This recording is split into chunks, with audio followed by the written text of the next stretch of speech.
believe is a community member. Tony Thomas, who I believe is a community member. Someone with a email address of TACHA. I don't know if that's a commissioner or an outside person.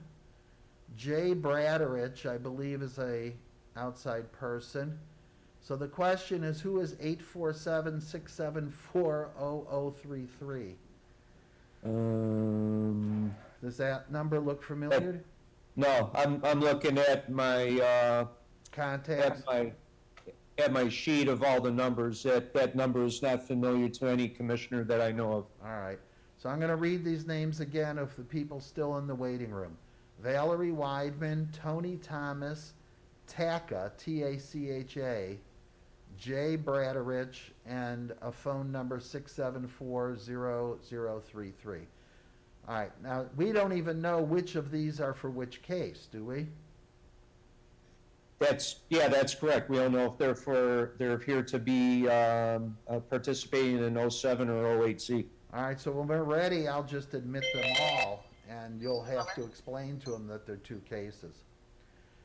All right, Tyler's here. Tyler, can you unmute yourself? Or do you need me? Okay, good. All right, I think then it is 7:31. I would admit all of the residents at this point. Now, hang on, let's see who that is from Brian. Okay. Let's see. Hold on 1 second. Hold on, Wayne. Hey, Michael. Yeah. I have Elaine Jacobson on the line right now. Yeah. And Can anybody hear me? she says that she doesn't have the video, that she's not on the screen. Well. Yeah, you see me, but you don't see everybody else.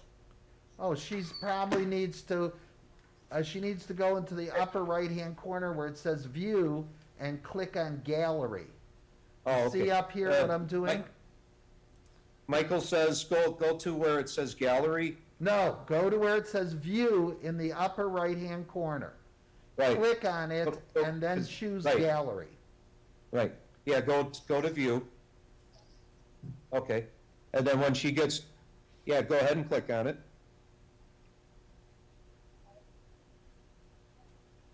Gallery. Gallery.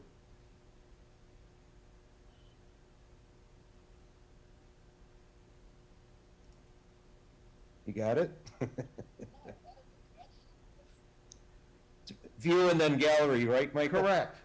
Yeah, view, click on view and then click on gallery. Okay.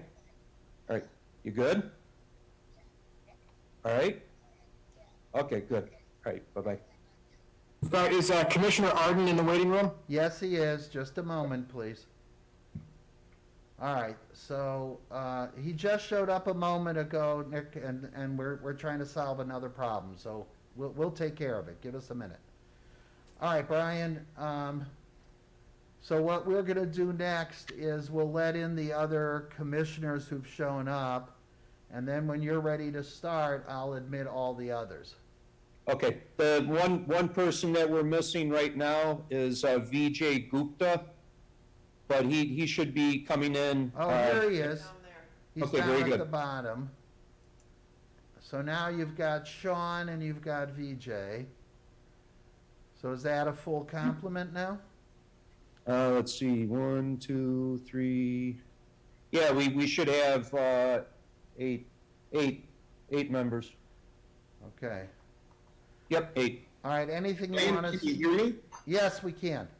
Anything you want to say to your commissioners before I admit everyone else?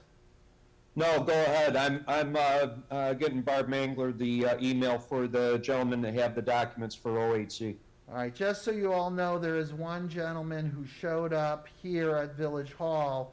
He didn't get the information about going virtual, and by the time he'd go home to get on virtual, he might miss the meeting.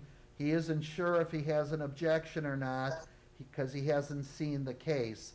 So we've allowed him to sit in the far corner of the room rather than to disenfranchise. Okay? All right, everybody. I'll go back up. I'm gonna admit all. Yeah, go ahead, Michael. Hopefully that'll be the last you hear from me tonight. Okay?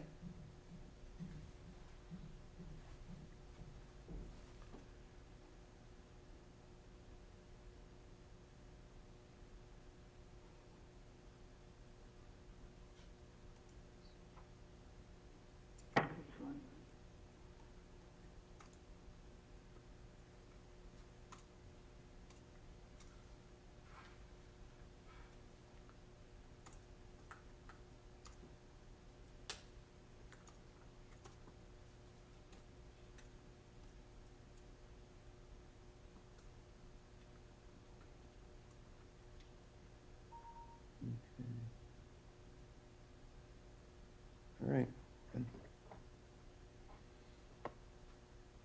All right.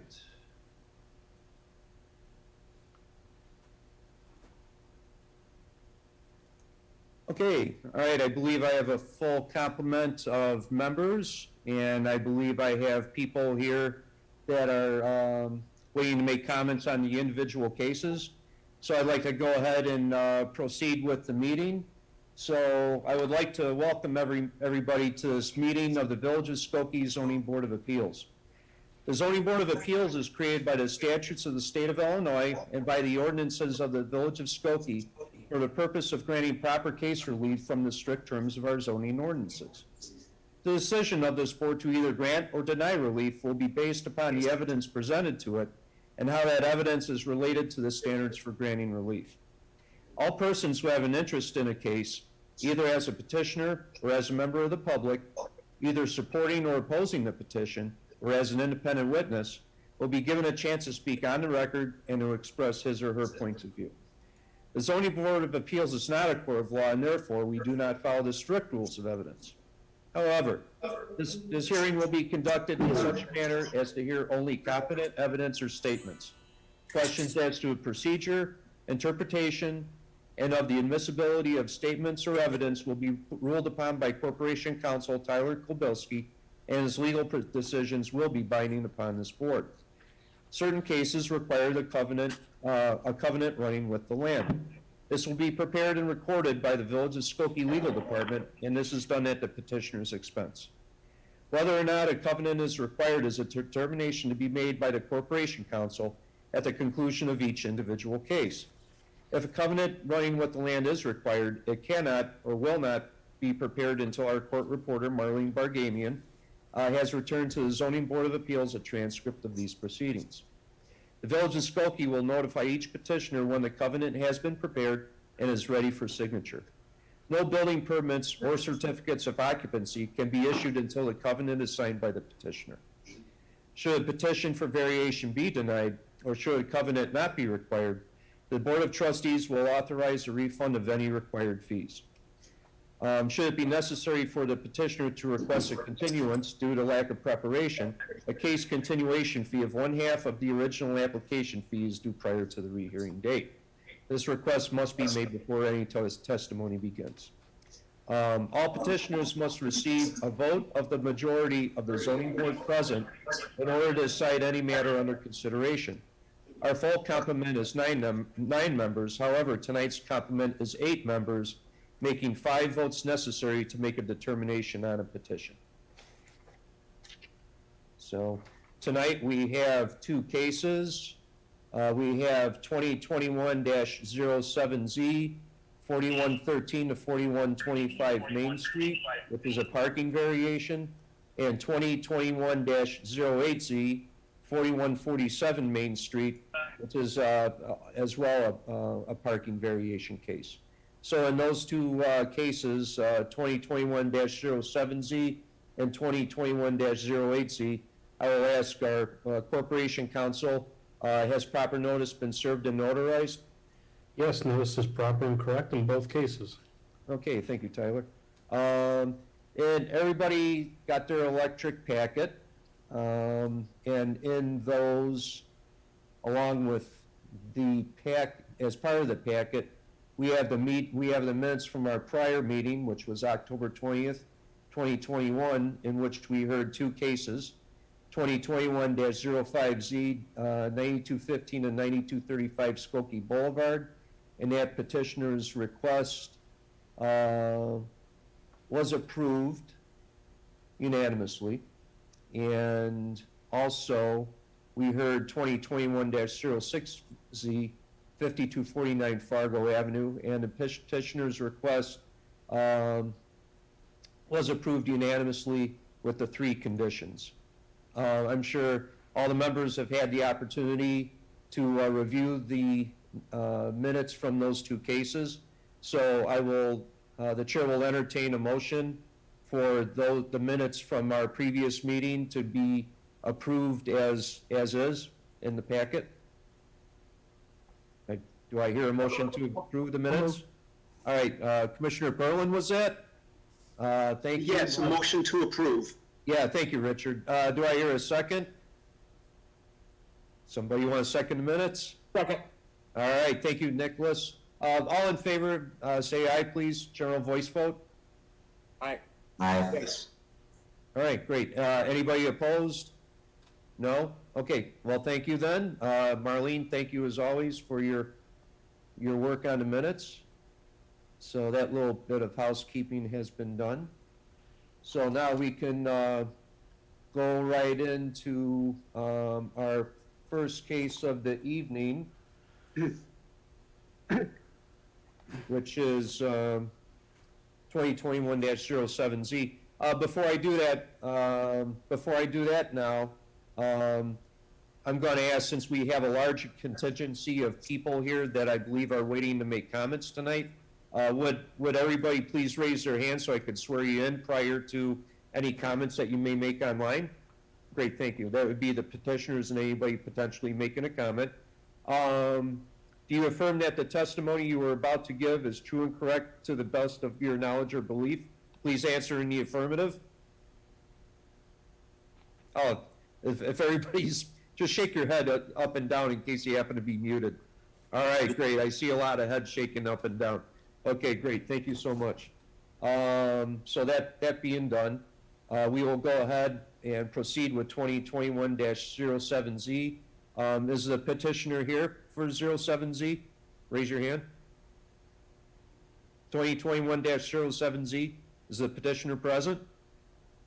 Okay, well, until then, we'll go ahead and, Brian? Here. Yeah, they're here. They raised their hand. They're on my screen on the bottom. Can you hear okay, us very now? good. Okay, all right, very good then, Richard. Richard, I'll let you, since you're presenting the case, I'll let you go ahead and you can have the floor. Please go ahead and present the case.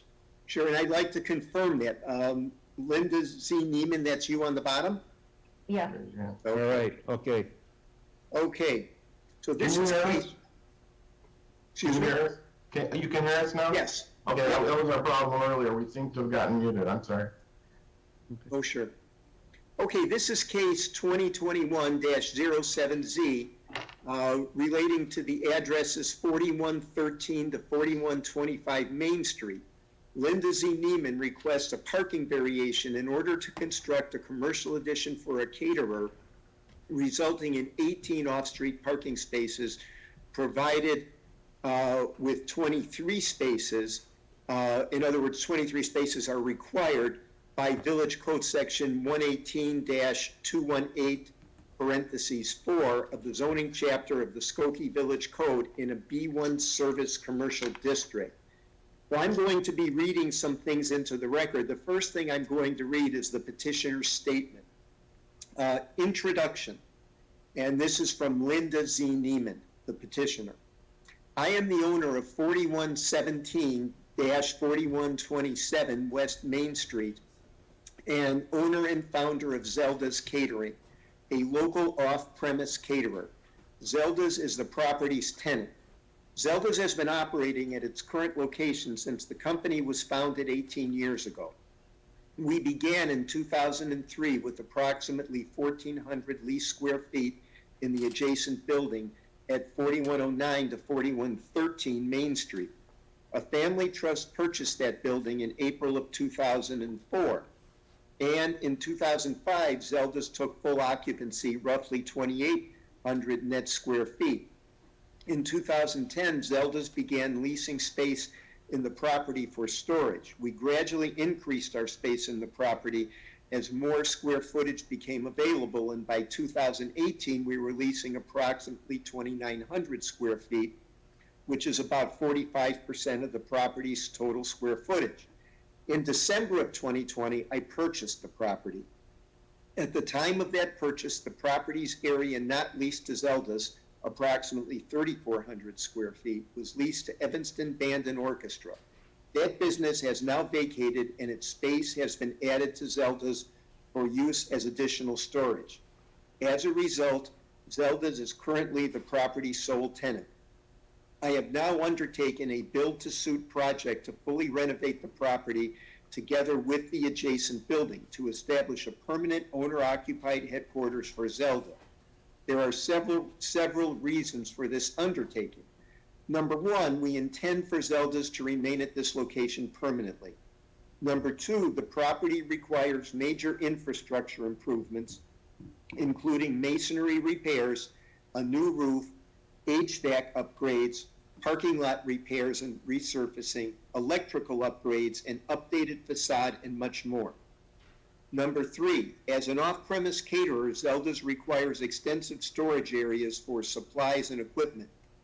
The net effect of our project will be to increase our storage areas by more than the additional 3,400 square feet now being integrated. The renovations are designed to enhance workplace safety and employee morale while elevating our company image and beautifying the surrounding neighborhood. Next topic is off-street parking needs.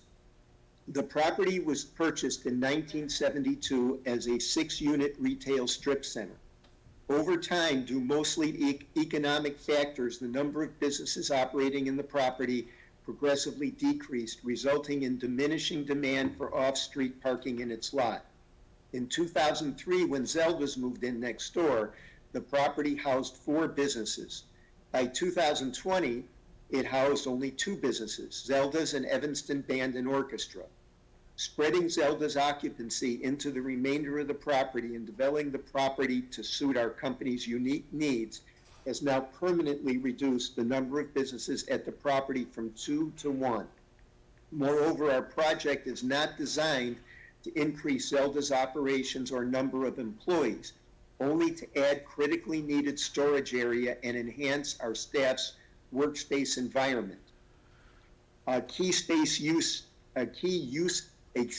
usage key for the renovated property is provided. In other words, the net result of our project will be a permanent exchange of a retail business, which had been creating more than 50% of the demand on the property's parking lot, for storage space, thereby permanently eliminating without replacing that previous demand. On a typical day, the peak number of Zelda's employee cars using the property's parking lot is 8. We do not anticipate any change. In addition, because Zelda's is not a bricks and mortar retailer like the previous tenant, we attract very light outside foot traffic. Guests will typically visit to plan an event or for an event tasting. These meetings may occur up to 2 or 3 times per week, but often don't occur at all for an entire week or more. When they do happen, they usually involve 2 to 4 guests arriving in 1 or 2 cars. Company vehicles. Zelda's currently owns 5 company vehicles. They all use the parking spaces in the rear of 4109 to 4113 Main Street. We have no plans to acquire or need to acquire any more than this number of vehicles. Next topic, 695 square foot space addition. This project has been in planning for approximately 3 years. During that time, we undertook a thorough analysis of our current and long-term storage needs because we understand that unlike many other possible permanent homes for our business, remaining at this location realistically rules out further expansion. We concluded that choosing to remain would therefore require a 695 square foot addition for storage space. Our analysis determined that our current need is 2,190 linear square feet of storage shelving. Without this space, the property can provide 1,810 linear square feet. This is an immediate shortfall of approximately 17%, clearly an untenable outcome. With the space addition, the property can provide 2,810 linear square feet of shelving storage, and approximate 29% surplus for future equipment acquisitions. Unfortunately, adding these 695 square feet will reduce the number of spaces in the property's parking lot from 21 to 18, while increasing the village's parking space requirement from 21 to 23. As explained above, however, this reduction in off-street parking of slightly less than 20% is more than offset by the permanent elimination of all other businesses from the property, reducing the parking demand on the lot by more than 50%.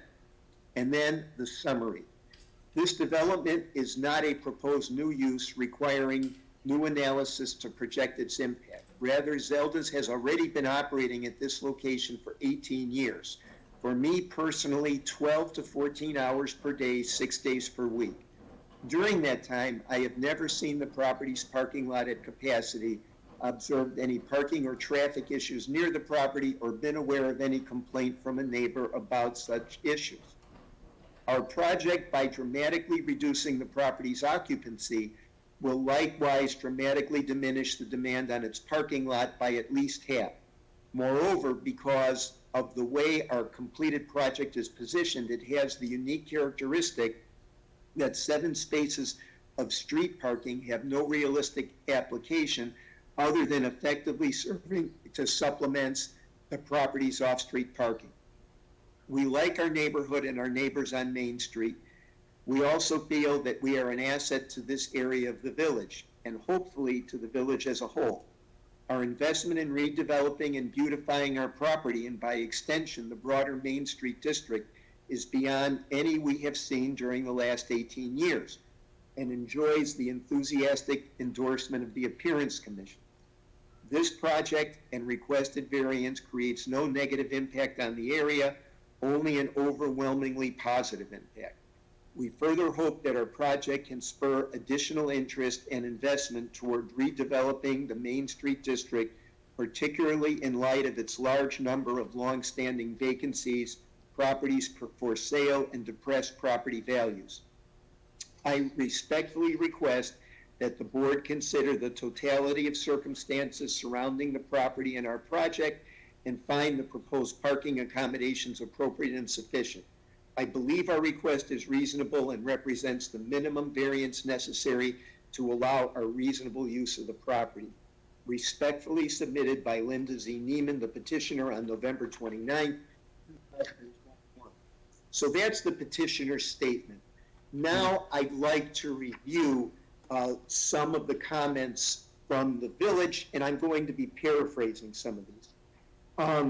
The Appearance Commission approved the request on November 10th, 2021.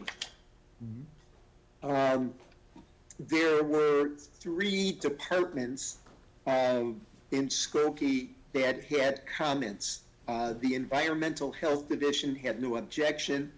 The Traffic Engineering Division is concerned about the increase in floor space and the removal of parking spaces. They've been made aware of concerns from residents in the area regarding employees parking off-site on residential streets in the surrounding areas. And they recommend employees should park on-site and not in the residential neighborhood on a daily basis. On-street parking may be used for customers during peak times where overflow parking may be needed. The Community Development Department essentially shares the concerns of the Engineering Division, the Traffic Engineering Division, and they've also been approached by several residents with respect to Zelda's employees parking on residential streets.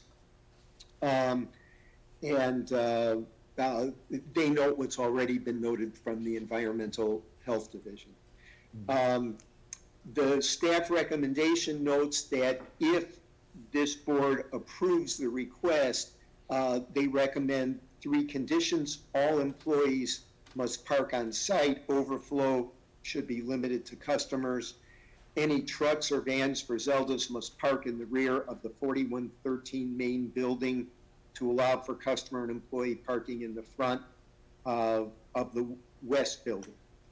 And then the variation will only apply to Zelda's. Any future tenant will have to meet the current parking needs of the zoning code. So we also have, I believe there are 3 comments that were sent by email that I'm going to read into the record. Commissioner Bryan, should I indicate who were the people making these comments, or just read them into the record and note that they're neighbors? No, Richard, you feel free to go ahead and say who these individuals are. It certainly would give credence to their comments. And I believe from looking at the participant list that all 3 of these individuals are here with us at the meeting tonight as well. I believe that's correct, yes. Okay, so the first is from Chuck Quesada. Hopefully I pronounced that correctly. It's their first thank Brian Augustine for meeting with them. And here's the concerns they have. The loss of parking spaces in their parking lot will further increase the number of their employees parking on the main, Kedvale, and Karlov streets. Zelda's Bakery has 26 employees listed on their website, not including the cooks, bakers, or delivery employees. How many employees do they really utilize?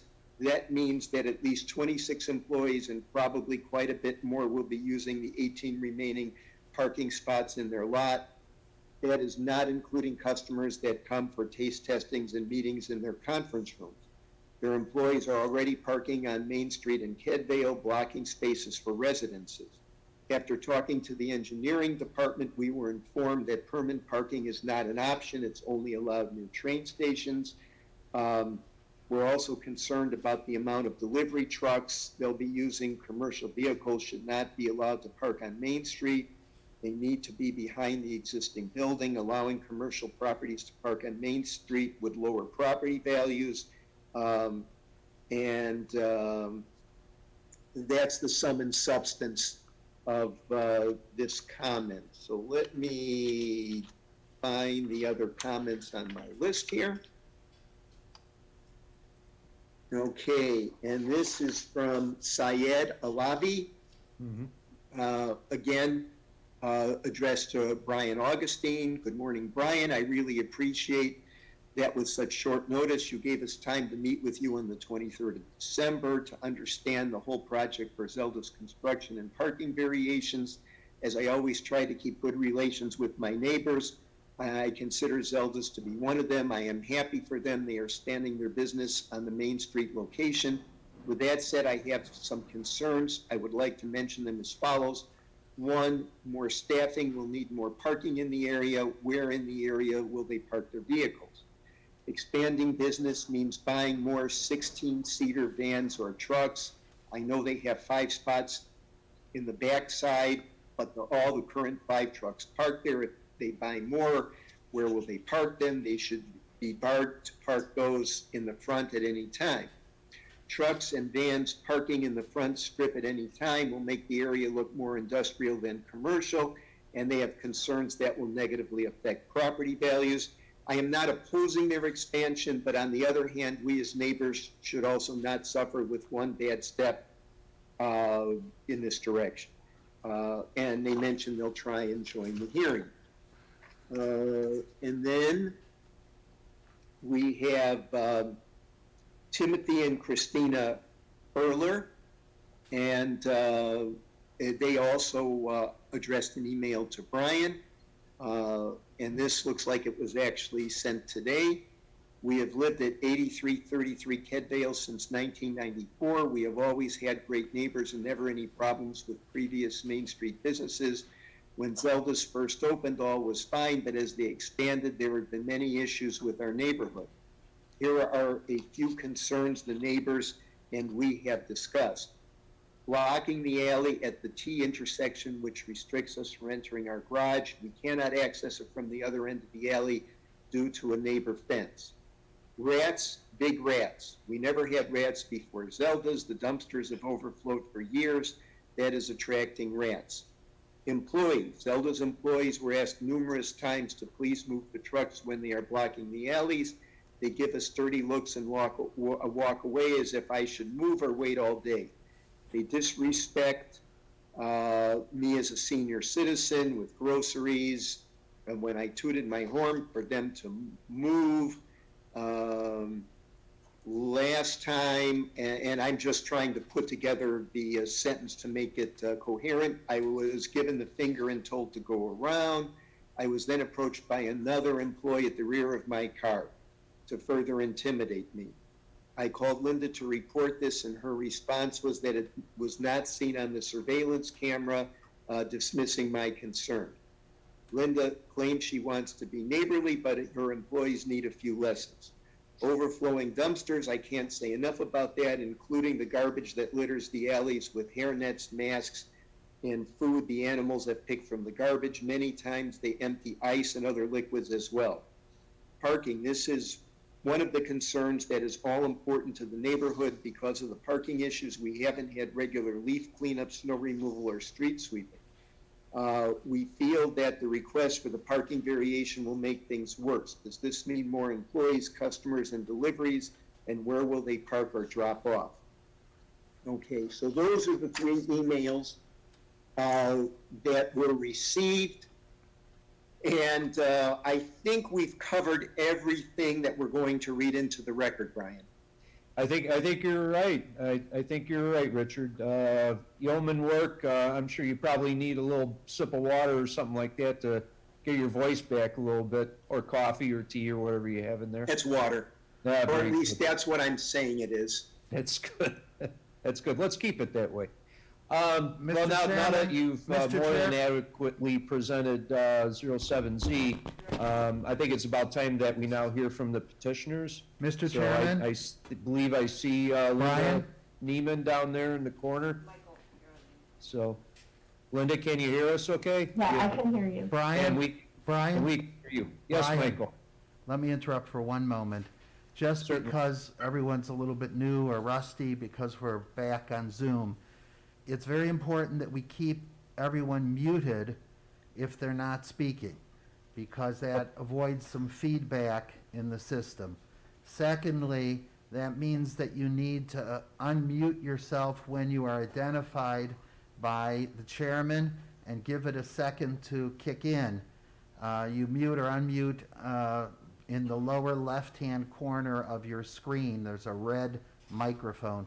Please, to make this work well for everyone, when you're not speaking, please mute yourself, and we will try to mute you if you don't get to it. It's not to disrupt or keep you from speaking, it's just to make this smoother in terms of everyone's ability to hear. Thanks.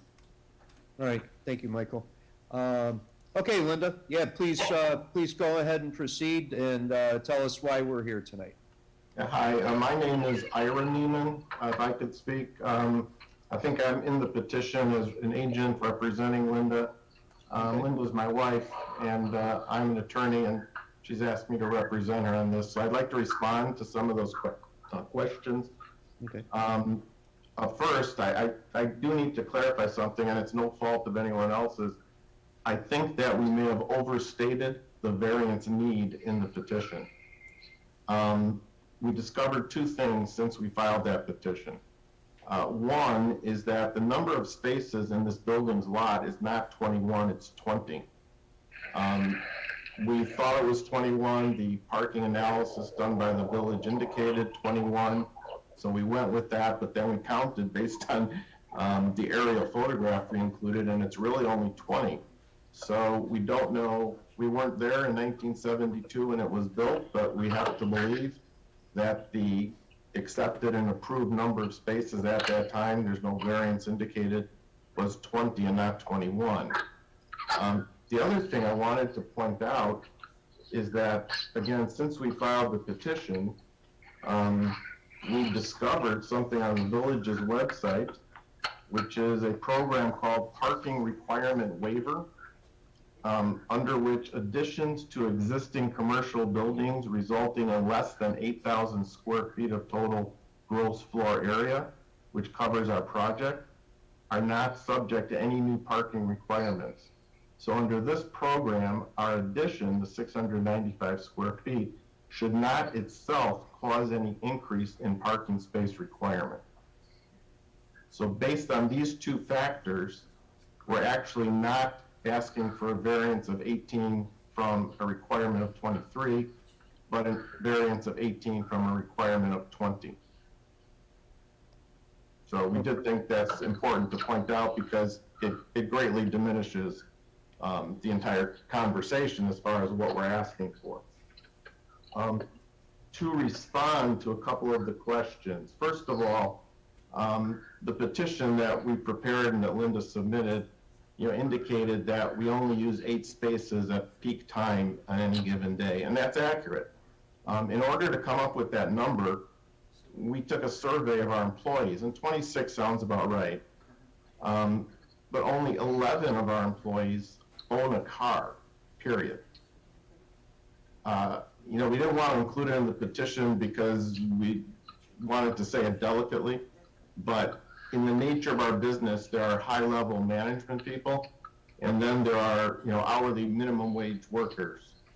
And most of our employees just don't own a car, they take public transportation. So the total number of cars owned by the employees in this business is, close to half the lot. If employees are parking on side streets, they've been instructed repeatedly to never do that. We don't know that those are our employees, so we wanted to respond to that as well.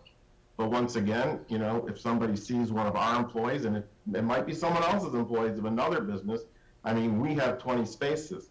So our employees can park in the lot. There are many businesses in our neighborhood that don't have any off-site parking because they're grandfathered. And so, perhaps it's their employees that are parking on the streets and not ours. Ours would have no reason to be parking on the street. And we try to be very good neighbors. We specifically have instructed over the years repeatedly not to ever park on the side streets. As far as the number of our vehicles, I wanted to respond to that as well because, again, that's sort of, somebody I think is getting ahead of themselves. They're sort of speculating as what might happen and not really informed as to what is happening. We are not increasing any number of employees. We have no new workstations. We're simply adding storage space to our facility. We have no space for more trucks. We have no need for more trucks. By doing this, we're unable to actually expand the business. The business is not expanding. The parking demand is actually contracting because the business that was here, Evanston Band and Orchestra, which was using more than half the lot, that was a retail company inviting people in all the time. They're gone.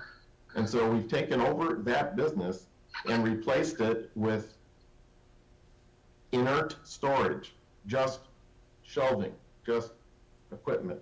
So the parking demand is actually diminishing. There is no expansion. There's no plan for expansion. There's no room for expansion. One of the things that we understood and undertook by this project was that we're now limited to this space and we're not going to be expanding the business. We can't. And so the whole notion of expansion, I think, is an incorrect understanding. The one comment about rats is just nonsense. We have an exterminator. We haven't had one mouse on this premises for 20 years. At least not that showed up in a trap, so perhaps they're all running down the alley. We don't know. We've never had an overflowing bin. In fact, we have unused bins. They can just go in the alley. We have more bins than we need. We have bins that never get garbage, period. As far as, trucks blocking the alley, that is correct, that sometimes our trucks do stop to load and unload like any business uses an alley occasionally. We don't like it. We don't encourage it. But it's also not part of the parking issue. Our trucks aren't parking in the alley. They're unloading in the alley. What we're discussing tonight is the parking lot in the front of the building losing 2 spaces. Right, but can I add to that? Sure. So what I would add to that is that one of the things that does cause loading, unloading, and is offsite storage. So when if we don't have enough storage in our building, we are forced to rent offsite storage. And when we rent off-site storage, then there's a lot of movement back and forth. There's a lot of extra traffic and a lot of unloading and loading that has to happen. So one of the reasons we want this storage is so that we don't have to do that. We don't have to have off-site storage. We can keep everything housed in the business. That actually reduces what people are complaining about, and that's positive for us, certainly as a business, but for the neighbors as well. Okay, just out of curiosity, Linda, real quick, where is your off-site storage located at? So we have had off-site storage in several locations in Skokie over the years. We were in the, I don't know if you're familiar with the Wi-Fi building and McCormick, so we've had off-site there. We've had storage lockers. We've done different things based on the building's needs. But the goal of this project is to put everything in the building so that we don't have to do that. Well, we haven't had outside storage for approximately 4 or 5 months now, because when we bought the building and Evanston Band left, we were able to bring everything on site. So right now, everything's on site. Oh, awesome. So in other words, this truck traffic in the alley that's been discussed should be minimized over time then, since you're not bringing in stuff in from an off-site storage that would block an alley. Well, I would think it could only go down. It could remain the same because we're bringing stuff in from events, right? Yeah. But that's a very temporary thing. In fact, you had the neighbor not stop to, berate the employees, they probably would have already moved the truck, so. And that neighbor also was accusing us of coming down the other alley from the other direction, which is just, Right, and I did obviously speak not to us. the neighbor, and, at the time I spoke to her, she voiced to me that we had a car in front of her house. So, immediately we went out to see if there was a car in front of her house. It did not belong to our business. We can't help that other people from, maybe other businesses, maybe people had guests, and we can't control people. We can't stand with a sign in front of her house and say no one is allowed to park in front of this neighbor's house. Of course, people park wherever people want to park. They come visit people, all different kinds of things happen. But she also complained to me at that same conversation, about our trucks driving too quickly up and down her alley. And I told her, I said, this doesn't make sense to me because our trucks don't drive down your alley. Her alley is not on the way to our It's not on the way to our facility. She's down the alley. On our alley, there's an alley that is behind Main Street, so it goes east and west. That would be the alley that we drive down. Her alley goes north and south. It would be difficult for us to drive down her alley. So I said to her, I don't know why you're telling me this, because we don't drive down your alley. We would have no cause to drive down your alley, and it would be out of our way. It would be difficult. She said, oh no, you know what? It's actually not you. It's actually other people who drive quickly. So she had, and again, my goal is to always win the customer service business. I try to make her feel better, alleviate any concerns. But, when she starts complaining about things that, we aren't on fault and don't, we can't control what other people do and other businesses do. Now, we do have 2 houses that are directly behind the building. We have 2 neighbors. Linda, may I intercede very quickly? I want to try and refocus on what the true matter of our discussion is tonight, and that's the parking situation. I don't want to, veer off into other instances as of yet, because I'm sure we have people here that would like to add comments as we move along in this case. Sure, but could I just make one quick more comment? So I know the neighbor is, very concerned about like the unloading, but the two neighbors who are directly behind us, and actually they can't get to their garage if we're loading and unloading. They were actually, when it was an in-person meeting, I had met them in the alley. They said, we'll come and talk on your behalf. But when it became a Zoom meeting, I said, we should be okay. You don't have to, come out and make a special trip, and we're Zoom out, we're okay. But they're very, we unfortunately, when we unload. You know, we try and do it quickly. We do block them, but when they come, we immediately move our truck and you know, move. And we do that for every neighbor, not just those neighbors, but it impacts them the most. And they're, you know, they're very friendly and happy to have us in the neighborhood. But I think returning to the question of the number of spaces and parking in the lot, I mean, I understand that the traffic and engineering department and, you know, various neighbors have concerns, and I, you know, suppose in theory there should always be concerns about enough parking. But the reality of this particular parking lot is that it's never been full in 18 years that we've been here, 15 hours a day. Right. And I think that's evident if you look at the photographs that we provided, which include one that we didn't take. Satellite must have taken it. And it shows the typical state of the lot on any given day, which is about half full. Okay. So there is just no need here. And I know, you know, the idea of losing parking spaces is in the abstract something you don't want, but we're not talking about losing parking spaces in the neighborhood. We're talking about losing parking spaces in the lot that's owned by a specific business, which doesn't even fill up the lot. Yeah, okay, very good.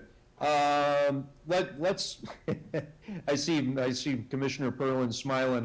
Looks like he's ready to give us his impressions on the matter. So, Commissioner Perlin, would you like to go ahead and do so? Sure, and Linda, you and your attorney have clarified, you know, some of the questions that I had about the situation, you know, with the number of employees, the usage of the lot, you know, loading and unloading, and it would seem to be the case that if things are all now held locally, there's going to be less loading and unloading. And that was one of my questions is, you know, what were you doing for the storage? And you provided the answer, you're doing offsite storage, or we're doing offsite storage. So I just wanted to give a general impression, and you know, based on the notice and when we were in town, I only had today to go and visit the property. I did it twice, once at around 2 o'clock and once at about 6:30 p.m. both times. At 2 o'clock there were 6 cars in the lot, and I think there was 1 car at 6:30. I went down the streets that bound the east and west of the property, Karlov and Kedvale, and you know, there seemed to be a fair amount of street parking on both streets. I didn't look inside the dumpsters, but you know, at least today, none of them appeared to be overflowing in any way at all. So, you know, at least based on my one small sample, that seemed to be the case. I'd like that the staff had recommended, because I think based on what you've said, you probably wouldn't have an objection to them. I'd like to go through them and just you know, your feelings. One is the employees need to park on site, and you know, you've both mentioned that there's more than sufficient parking on site. So I'm assuming that there's not going to be an objection to that condition. Obviously, You're coming in and out. We can't hear everything you're saying. okay. Yeah, So, you're moving your head away from the mic. yeah, so I'd like to review the conditions that the staff mentioned. One of those conditions is that the employees have to park in the lot. I'm assuming, based on what you've said, that you'll never fill the lot anywhere near capacity, that would be acceptable. So if we made that a condition, would you have any objection to it? No, it's already our policy. Right. I assume that, but I wanted the testimony on the record. Number 2, the vans and trucks have to park in the rear of the building. That may be even a requirement of the village code, and that appeared to be the case. There were 4 trucks parked back there. Would you have an objection to that as a condition? No, we're aware that it's a village code requirement, and we're extremely careful about that on a regular basis. And then Yeah, well, the third condition, I'm assuming you'd have no objection to, but I will mention it, and that is that the variation's going to apply to Zelda's. If there's a future tenant there, they would be subject to the parking requirement, whatever we determine that's going to be, you know. Correct, we understand that, yeah. Okay, so those are my impressions, and really many of the questions that I was going to ask, you've already answered. So, Linda, thank you, and again, your attorney. Thank you. Okay, yeah, thank you, Richard. At this time, I'm going to ask, are there any other members of the board that have any questions for the petitioners at all? Yes, no? Okay. In that case, I will. I have a question. David Salovey, Commissioner Salovey, please go ahead. To the petitioner, I just want to go over one thing. By the way, your report was really well written, but I have two questions. The amount of people you have working for you will stay the same, that they're not going to increase in a year or two to 5 or 10 more people, and the addition is only going to be used for storage for now and in the future. Is that true? Yeah, that's Yeah. correct. It's being specifically designed for storage, and we have no anticipation of getting more employees. In fact, we're probably going to lose one. Okay, thank you. Okay. All right, any other commissioners have questions for petitioner at all? Okay, if not then I will go ahead and open the floor to any comments from the other individuals that are here participating in our meeting tonight via Zoom. Is there anybody that would like to make a comment? Or, I know there were 3 individuals, Mr. Casada, Mr. Alavi, and Tim and Christina Erler, that their comments were read into the record by Commissioner Perlin during his presentation of the case. So I don't know if there's anything else to be said by those individuals that they would care to make. Okay, Mr. Erler, I think I saw you raise your hand. Michael, how do we unmute Mr. Erler, Christina? There, I think I'm unmuted now. Correct. Yep, you are, sir. Yeah, I have a couple things. I have no problems with Zelda's as a business personally. I'm happy for them being successful and all that. My problem is the parking, and on the incident she was talking about on December 21st, she personally parked across the street on that day on Kedvale. So to say that she never parks on our streets is untrue. And her employees also. Her employees also do drive down the alley with their trucks. Your van drives down the alley almost daily speeding, Ms. Zeman, and all you got to do is look on your camera and you will see that. I've almost been hit by him a few times, and my dog also. So my problem is, they say they only use the 11 spaces. Well, the cars in there now aren't theirs, I don't think. They were always Evanston Band. Evanston Band moved right across on Main Street, right next to the other business that you'll be talking about a little later. So the Evanston Band parking problem has not disappeared. It's just moved 2 doors down across Kedvale on Main Street. And then you're going to be talking about the variance for the parking for that business for the next one.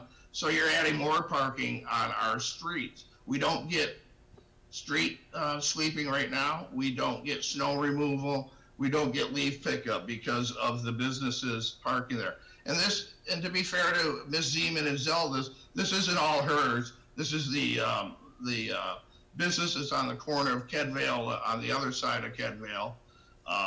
The CPAs and those, and then so that there is a rat problem. You'll go back there now and see rat traps. So for her to say there's no rat problem, untrue also. I think I'll leave it at that. But I definitely, if you make them all park in their parking lot, that'd be great. But how can you guarantee me that just 11 employees. If they have 26, most of them, they say, come by public transportation, but you can't guarantee me that in the future that that's going to be the case. There might be 26 cars trying to park in 20 spaces or whatever is there. So I'm definitely against the variance for this. Thank you for your time. All right, thank you, Mr. Erler. Is there anybody else that would like to make a comment? All right, I see Tony Thomas raising his hand. Michael, can we unmute Tony Thomas? I hope everybody can hear me clearly. Yeah, we can, Tony. Please proceed. Hi, good evening, everyone. Thank you for giving me this opportunity to talk and address to bring my concerns to the board as such. Thanks a lot. Happy New Year to everyone. I was listening to that discussion. My only I live on Kedrail. I have been living here for the last 15 years, and my major concern is the parking, because I have 2 little kids. In my neighborhood, there are little kids too. There are almost 7 to 8 little kids. During spring day, you will see them running around in the sidewalk. Okay, there have been instances where I have called cops and told them that, the cars are speeding by or the trucks are speeding by. Can you do something about it? What they said is that they cannot per se do anything except that monitoring, other than monitoring the thing. They did that for some time last year, and they said that everything looked fine. That was one instance. Second instance is, as Ms. Newman pointed out, that maybe she's unaware that her employees are parking on our streets. They park right in front of my house, which is 8334, and the other house which I own too, which is 8339. The second house, right behind her business. I am a citizen of Skokie. I'm a resident of Skokie, and I would definitely welcome any kind of business, any kind of commercial,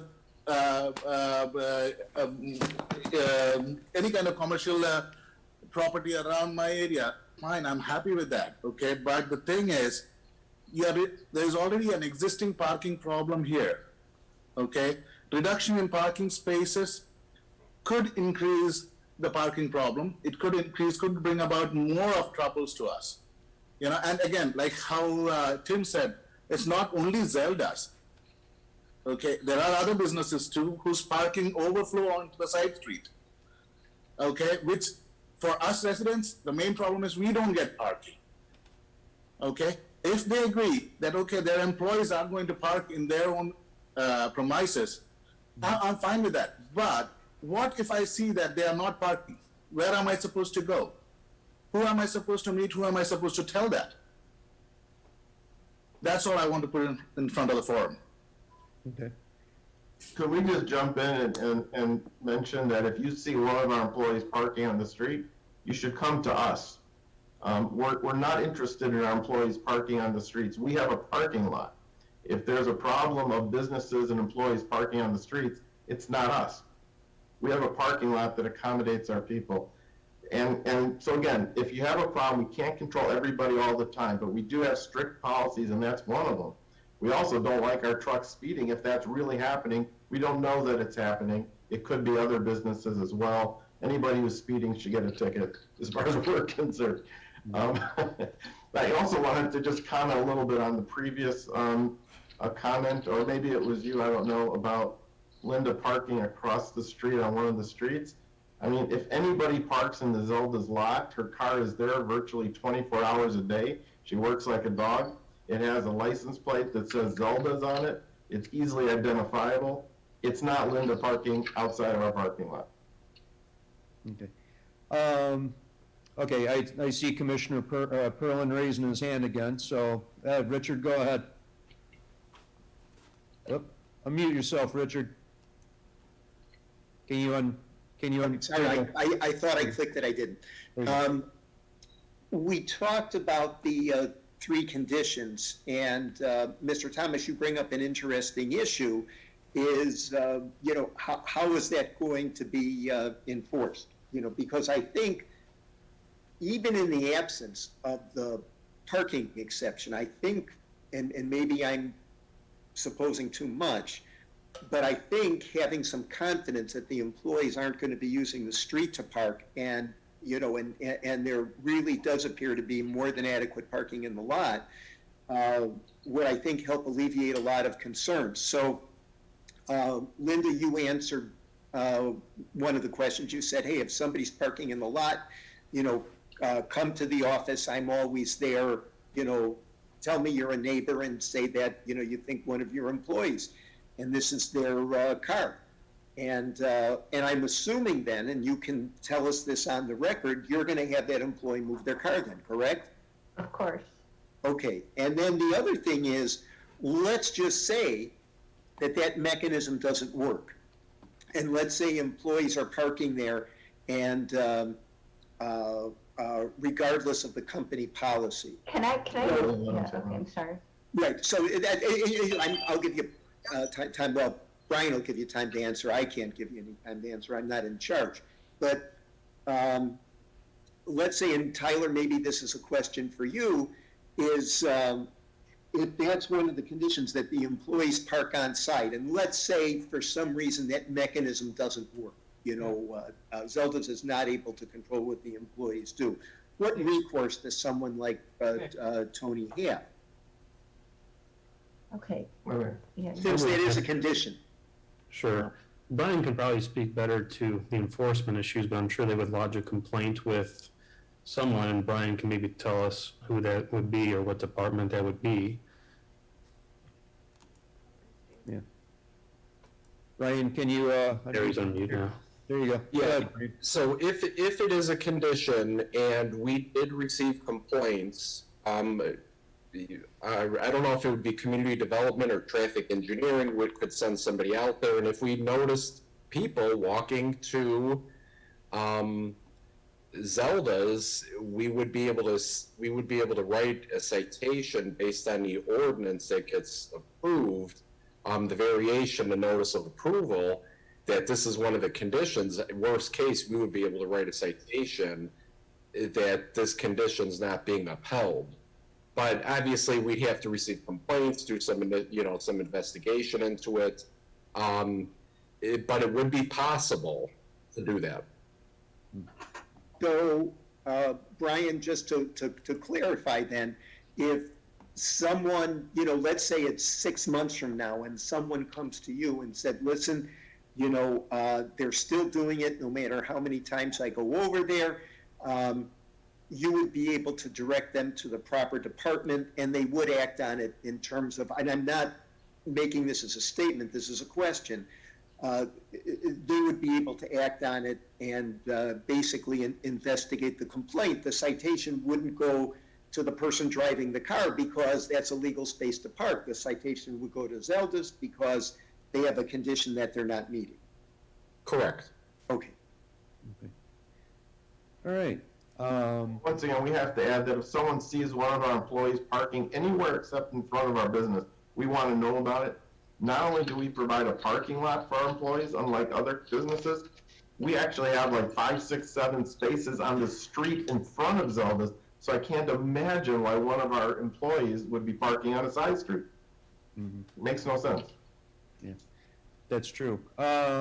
But this is good. This is good dialogue. I'm glad to hear all this, because part of what I was hoping to engender tonight during this case is to have some of this, hopefully cooperative and friendly dialogue go on between Zelda's and the immediate community, where they can go and you can address the whatever issues that you have face to face. And I think this is a good start. Mr. Thomas, did you want to add something? I thought I saw you raising your hand again there. So you're muted right now. Okay, Tony, go ahead. You're unmuted. Yeah, thanks, Brian, for the input, because I didn't know where to contact or whom to contact in such an event.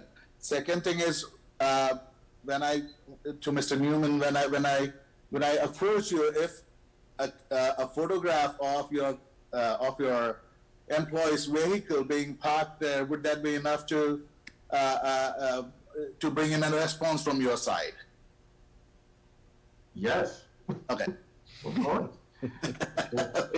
Sometimes, If a photograph would show us who it is, we would love to know who that is. I know, because sometimes what happens is, when I see the car parked there, okay, at that point, I may not be able to come and tell you. But, you know, maybe at some later point of time, I might come to the shop and I'll say, hey, there was this guy, this is the picture, can you just address this issue?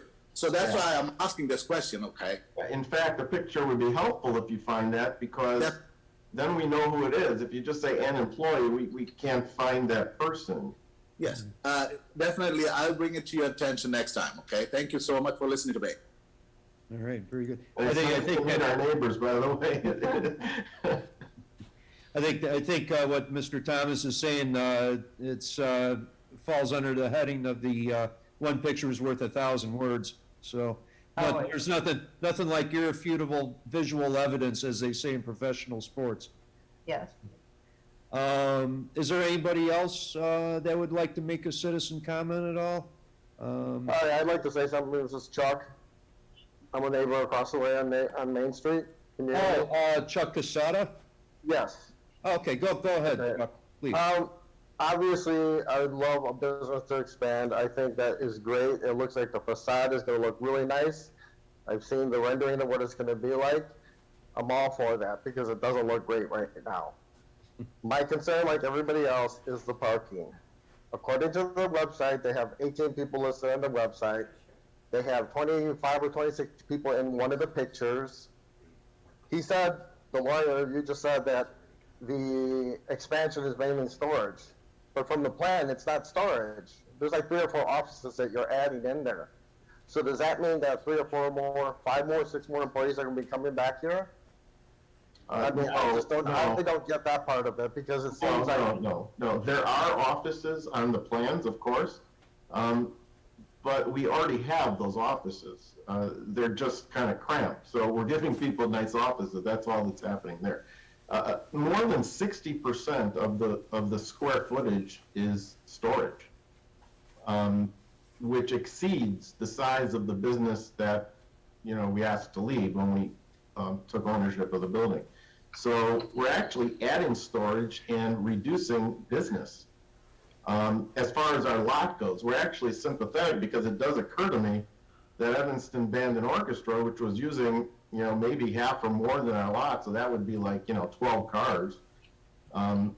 They just moved to a place that I believe is a grandfathered building with no parking lot. So, I mean, that could be an issue in the neighborhood. And we don't like that issue either because frankly, we suspect that they and other businesses may be trying to use our lot. How many people actually work in the office or across the street right now? I couldn't hear the question. How many people actually work there right now? In Evanston. No. In our In place. Skokie. How many people in our offices? Maybe, In Skokie. yeah, right here. 10? 10 people work there right now. Well, 10 in offices or cubicles or workstations. So where do the rest of the people work then? Because you have another, 15, 16 Well, they're people. in our other building. They stand in the kitchen, they cook. Okay, so that will continue to be the same then? Those people are not going to move over? No, we're not adding any employees or any space for employees. Will you be doing that in the future? No, we won't have any more space. We're using up all the possible space. The entire purpose of this project is to bring all of our storage on site so that we can frankly minimize the, back and forth of moving it in and out, which is costly and disruptive to us as a business. So when we took over the building, we actually were able to bring all of our equipment on site. And so the same space that we're talking about, expanding into, we're actually already in it and it's used for storage. We're just beautifying it for our employees. That's all we're really doing. Okay. And hopefully for the neighborhood. I mean, we thought that this would be actually positive for everyone. There's so many empty storefronts. It's, some of to our east and to our west, it looks horrible. So It is an improvement to the area if you do the renovation according to what I've seen. So I don't think anybody has a problem with that. I think most of the people are concerned that the parking that's existing on Main Street will get even worse, because it is sometimes pretty bad on Main Street. And obviously, I didn't know it was bad on Kedville or Carlisle, but obviously it's bad there too. We just don't want your business to come in and actually make it worse for us. In the way of the parking behind the two houses behind your property, you said something about you talked to those neighbors. One of those neighbors has a garage that faces north, so they're never going to have a problem because your parking is behind that. So I don't understand why that was even brought in. I'm not sure. The person who talked about the rat problem, this is a problem, and you really, I know this is not part of this whole thing, but you need to address this because this is serious. For years, I've lived in We kind of had sorry, not to cut all of you off, sorry. We kind of had a breakdown in decorum. Chuck, if you wouldn't mind addressing your questions and comments to the board, and then we really don't want a dialogue, or we're trying not to have a confrontational dialogue between the two. So if you could just address your comments to the board. I apologize too, we responded. That's fine. And then I'm not trying to make a confrontation. What I'm trying to do is I'm trying to point out things that they said that are not necessarily, may not be accurate, or maybe it's misperception on our part. There's no confrontation. I want them to go ahead and do their stuff. I want to see that rendition. I think it looks great.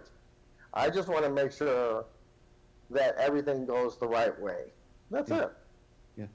And Chuck, just to add on to what Corporation Counsel Kobilski said as well, as part of the motion, it ends very succinctly stating that all other codes and ordinances of the Village of Skokie shall be fully and strictly complied with. And I think a lot of concerns that are being addressed here tonight actually do fall under that category, whether it's a rat problem, whether it's people parking illegally. This is all stuff that, is actually covered and should be covered and enforced by this motion that will be made tonight. So I hope you can take a little extra, comfort in that as well. So, is there anybody else that would like to make a comment at all? Commissioner Perlin, I see you waving your finger, so. Just waving my finger. So I just know, Chuck, I initially had the same questions you did, and I'm looking at my notes now, and I said, on the website, I think there were 25 people in the picture. There were 18 people that were profiled. The petitioner's statement, talked about approximately 8 spaces being used at a time. And so I just wanted somebody to reconcile that. And I think they've adequately, reconciled from my point of view, those disparate sort of numbers. So, but that was one of my questions at the beginning as well. Okay. Is there anybody else that would like to make a comment at all? Yes, I have a few things to make sure that what we are doing about that. There are several different instances where the 12-seater, 16-seater, or some trucks have been parked on the front parking area, which should not be on the front in the nighttime. Can we bar that part? That at any time they should not be parked on the strip, no matter what? Syed, Mr. Alavi, that's going to be one of the conditions. Now, it's also a requirement of the village code, so it may also, it doesn't necessarily even need to be stated, but if a motion is made for approval, that's one of the conditions that the village recommended, and I've reviewed that with the petitioners. They agreed that the truck should only be parking in the back, and that will be a condition. Absolutely, absolutely. Also, is it any way possible that the play card should be put on those parking strip, saying employee parking and customer parking, so that employees should be parking over there? Some kind of a placard on the strip on each parking spots that this is employee parking as well as customer parking, because maybe some of those people are not thinking that way and parking anywhere. Because if we are saying that at any time 11 people are working at one time, those 11 cars should be parked in the parking lot, right? And if they are not, that means either violation has been done or the person is not working on that day. So, Mr. Alavi, I just want to make sure I understand what you're asking. Are you asking that some sort of signage is That's put on, correct. is put on those parking lots saying, specifically, parking for Zelda's employees or Right, something of that nature? right. Ira? Yeah, Linda? it's interesting. The benefit of that would be that it would be a signal to other people that only Zelda's employees could park there. The detriment to that would be if there aren't a lot of employees there, but there are a group of people coming for a tasting, they may feel like they can't park there. So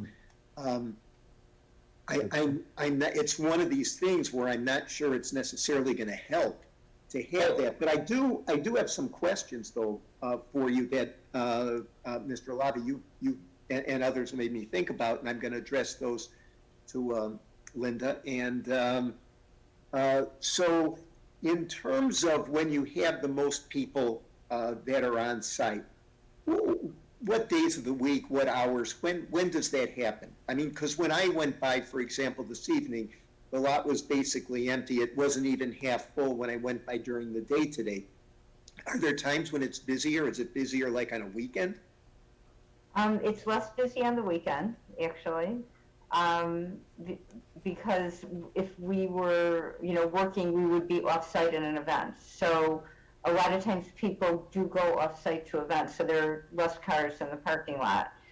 I wouldn't say, it just depends on who's working that day. The nature of our business is we do go off-site to events and appointments.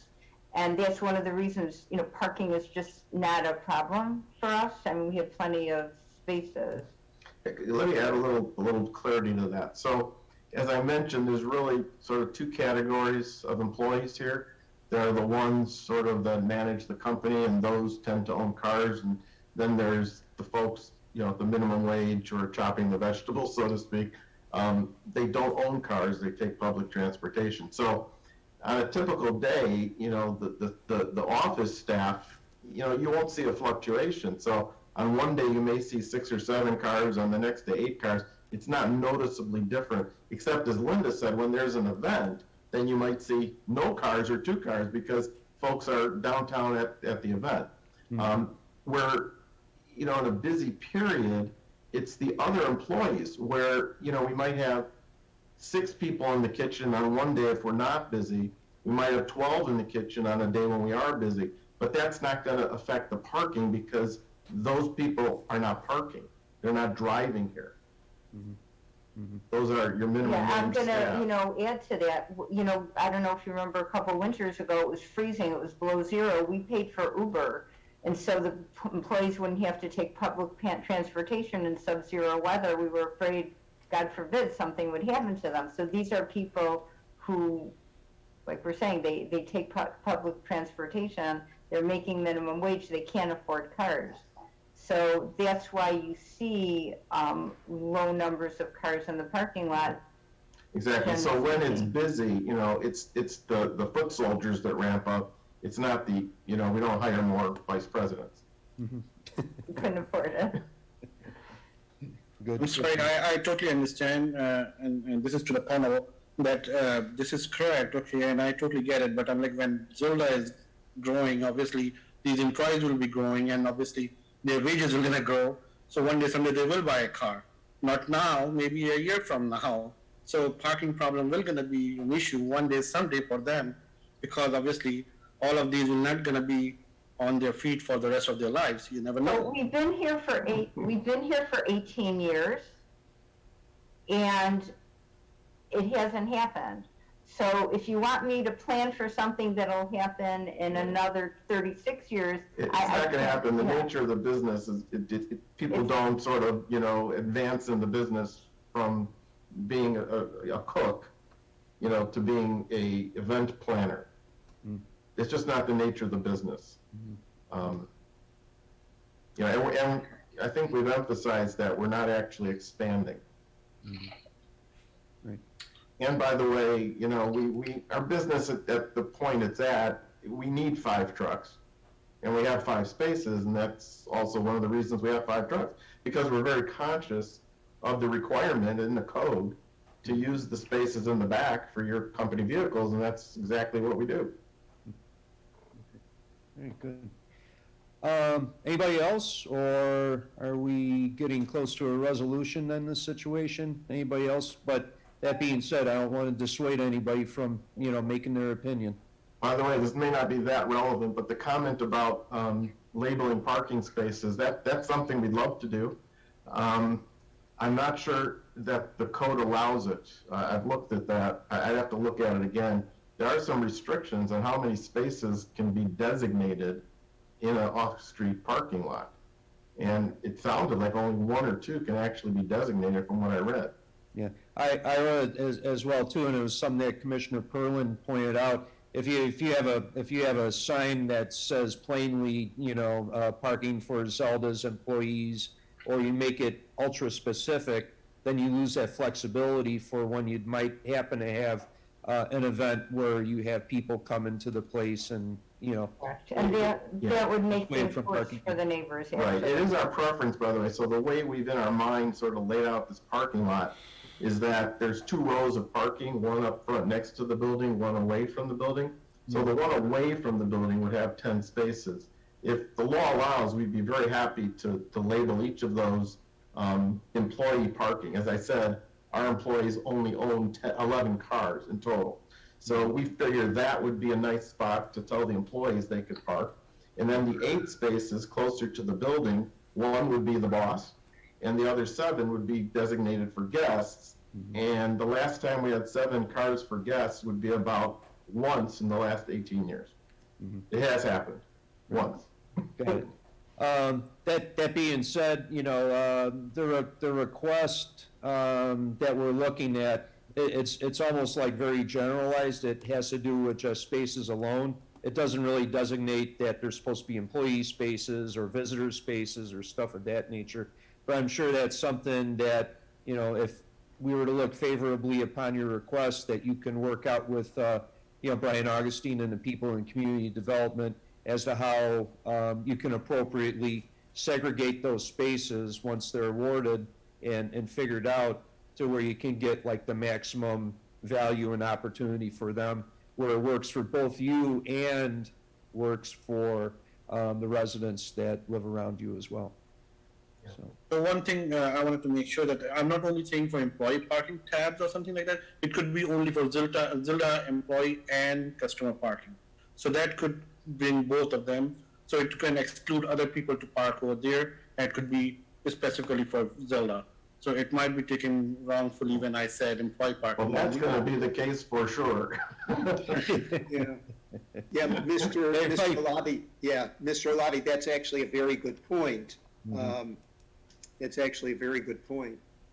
Yeah, that's true for as you know, for everything that the Neiman's are going through here tonight in order to acquire this extra space. I would also make well sure that nobody else parks in your what would be considered your spaces after going through all this. Right, I mean, that's the truth of the fact that we have no concern about our cars filling up the neighborhood. Rather, we're afraid of the neighborhood filling up our lot. Yeah. And so we identify with the concerns of the neighbors as expressed tonight, because we don't like people parking up our area either. Yeah. Understood. Okay, is there anybody else that would like to make a comment? I think we've pretty well covered all the concerns. I thank you. I thank Mr. Thomas and, you know, Mr. Casada and certainly Tim Erler with, you know, making their opinions known. And I think what the best way to go from this point forward with Zelda's in the community is to keep this dialogue going. You know, I want the community to be able to approach Linda and the owners at Zelda to come with them with any concerns that they may have, or something that they see that may look irregular. You know, it would only help everybody in this situation. So. Yeah, and we invite that, and I'm not here on a regular basis. Linda is. I know that she has relationships with a bunch of neighbors, and, you know, people we didn't know who are here tonight. You don't have to wait every 18 years for us to request a variance, you know, and we're interested in these things. We didn't know there's a rat problem. We don't pay attention to the neighborhood. We only pay attention to our building. And the reason we don't have a rat problem is because you see the traps. They're not full. You know, we're a caterer. We have to be pretty careful about that, folks. Right. Yeah, okay. All right, very good. Any closing statement that you'd like to make in this case? Linda, Ira? Yeah, what's been said, what can be said that hasn't been said already, right? Right. Yes. Exactly. Okay. Well, if there's no other comments from the public, then actually the chair will go ahead and entertain a motion. Okay, first, Chairman O'Donnell, before I make a motion, I'd just like to thank the people that came, that expressed their views tonight, because, you know, frankly, it was enlightening, and it's good to hear these things, and we need to hear these things. Yeah. And, you know, while we want to accommodate the good things that businesses are doing, we also need to be mindful of the neighborhoods. Mhm. So, having said that, I'd like to make a motion to grant a variance, and I propose the following in granting the variance to the petitioner as follows. That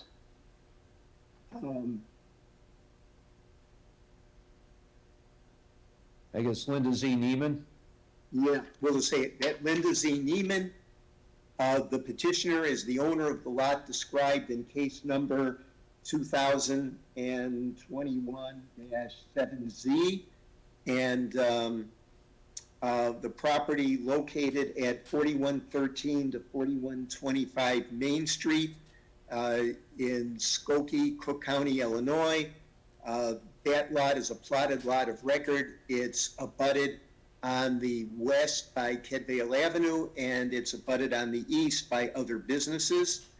A determination has been made that the petitioner's request is consistent with the majority of the findings of fact as stated in the Village of Skokie zoning chapter.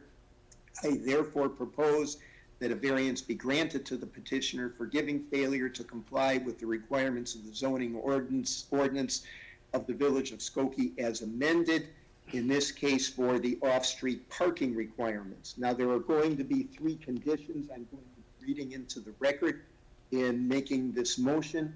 Number 1, all employees of Zelda's must park on site. Overflow parking should be limited to customers. Number 2, any trucks or vans for Zelda's must park in the rear of the 4113 Main Street building to allow for customer and employee parking in the front of the west building. And number 3, that this variation will only apply to Zelda's, and any future tenant will need to meet the parking requirements of Skokie that are current at that time. The petitioner will comply with all other codes and ordinances of the Village of Skokie, and that they'll be strictly complied with. And that's my motion. Okay. Richard, I didn't hear it. Would you mind putting in there the specific number of spaces? Yeah, You didn't hear it because I didn't say it. So this is to construct an addition resulting in 18 off-street parking spaces rather than the 23 spaces required. And we're going to stick with the 23 that's stated in here because I am making a motion to grant it. Thank you. Okay, great. Okay, we have a motion to grant with the 3 conditions as stated by Commissioner Perlin. Do we hear a second on the motion? The chair is waiting for a second on the motion. Somebody can wait if they want in case they happen to be muted. Okay, I think I saw, whoops, sorry. I think I saw Commissioner Worth. I see Commissioner Gupta. Well, we'll give it to Commissioner Worth. I think I saw him do the second first. Thank you. So, yeah. Okay, so the chair will go ahead and call the roll on this. Commissioner Perlin? Yes. Yes, okay, so we got an aye. Commissioner Sean Arden, are you there? Will you Yes. Brian? Yes, Sean, I see you. I vote no. You vote no, okay. So we got one no vote. Okay, Commissioner Kirkpatrick? Aye. Aye, okay. Commissioner Jacobson? I see the top of your head there, Elaine. I tell you what, Elaine, just give me a thumbs up or a thumbs down, like they did in the old Roman days. Thumbs up, okay. Commissioner Jacobson votes yes. Commissioner Gupta? All right, he gives me a thumbs up. So yeah, that almost might be the easier way to do it. Commissioner Worth? Yes. All right, I hear Nick, very good. Commissioner Salovey? No. No? Okay, we got a no vote. And the chair will vote aye. So in the matter of 2021-07Z, the motion to grant with the 3 conditions has been passed with just 2 no votes. The rest are yes votes. So you're good. Corporation Counsel, what do the petitioners need to know from here on out? Sure, we'll prepare the covenant line with the land. That will be for the property owner's signature. Well, the staff is a little bit under the weather at the moment, so give us some time to do it, but we'll eventually notify you when the paperwork is ready for your signature. Okay, thank you so much. And just to recap, there was a six yes vote to 2 no votes. So you made it by 1 vote. So congratulations to the Niemans. And that's it. Thank you for coming, and good luck on your expansion. And I hope it provides, it's rewarding for you guys, and being in a business that you're in, especially through this COVID pandemic and everything else, takes a lot of, gumption and stick-to-itiveness, and it's a real credit, especially with the economic situations like restaurants going out of business and stuff. So my hat's off to you, quite frankly. Thank you. Thank you. All right, you're welcome. Okay. We're gonna leave. I don't think you need us anymore, right? No, not unless you want to stick around for some more fun. Okay. We're Thank good. you, everybody. Thanks for your help, Appreciate really. it. Thank you. Bye. All right. Yeah, and thank you to everybody else, Mr. Thomas, Mr. Casada, Tim Erler. You're free to leave the Zoom meeting if you wish. But that being said, we'll go ahead and we'll move on to our next case, which is 2021-08Z, 4147 Main Street. I hope the petitioners are still here for this case. But that being said, I know that Commissioner Gupta is presenting this case. So Vijay, if you'd like to move forward with presenting the case, please go ahead and do so.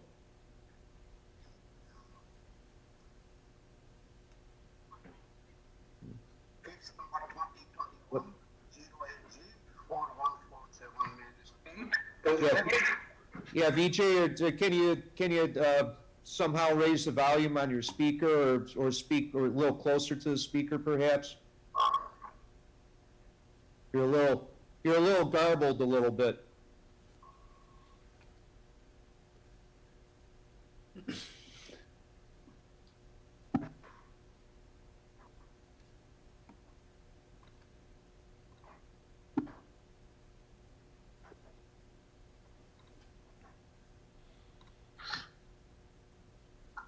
Good. Oh, can you hear me?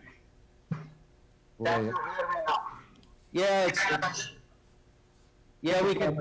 We can have him call in on his phone and keep the video going. Let me see if I can find that number. Marlene might have it. Let me see. That number was sent along with the Zoom instructions, and what he'll have to do, though, is remember to, we'll mute him. Yeah. Because otherwise we'll get feedback.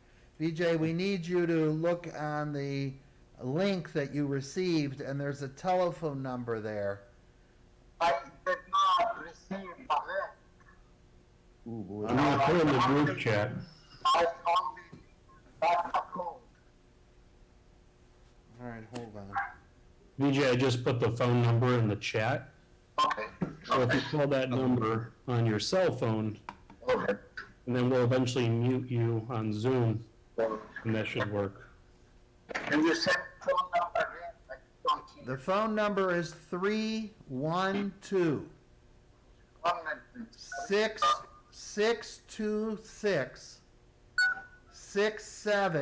626-6799.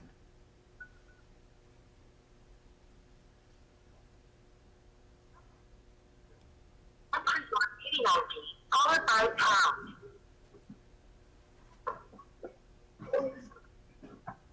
You have not entered any number.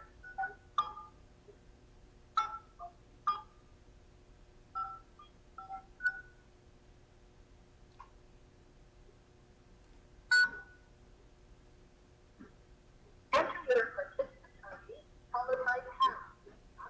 Just press pound. Tyler's, You are meeting now. There are 17 participants in the meeting. This meeting is being recorded. all right, VJ, can you hear us? He's muted, Michael. Well, we I want don't him, see- we need him to be muted because he's using his phone.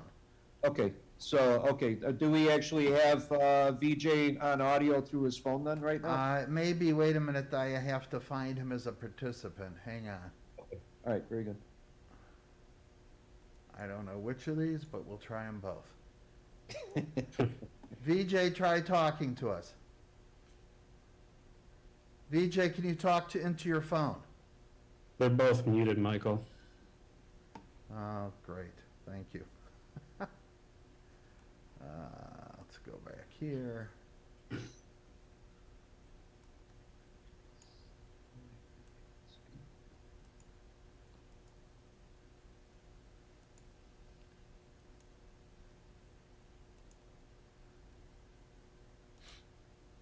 Thank God for modern technology, right? Well, Hello? there we go.